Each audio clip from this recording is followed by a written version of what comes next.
In this video, we will explain how data is exchanged between two PLCs using the communicator. We have set up a Siemens PLC to exchange data with a Rockwell PLC.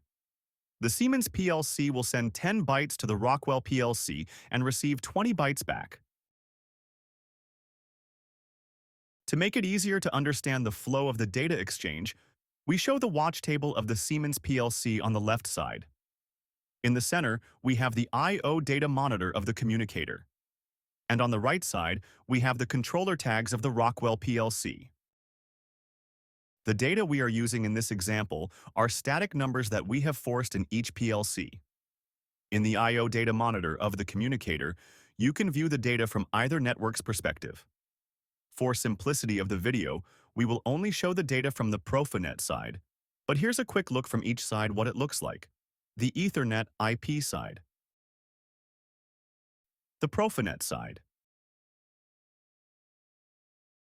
In step 1 in the lower left corner of the Siemens watch table, we can see the currently forced values the PLC is sending to the communicator, so-called output data that will become input data in the Rockwell PLC. Here in step 2, we can see the data sent from the Siemens PLC visible in the I/O data monitor.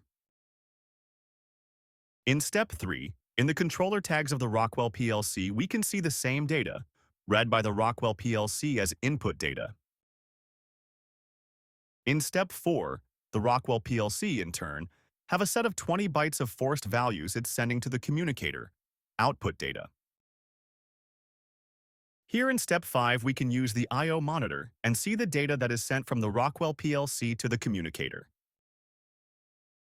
Finally, in step 6 in the watch table of the Siemens PLC, we can see the data being read from the communicator, so-called input data that was sent as output data from the Rockwell PLC. The throughput is negligible in the communicator. The throughput time depends on how often the data is updated in respective PLC and depending on where in each PLC cycle it is.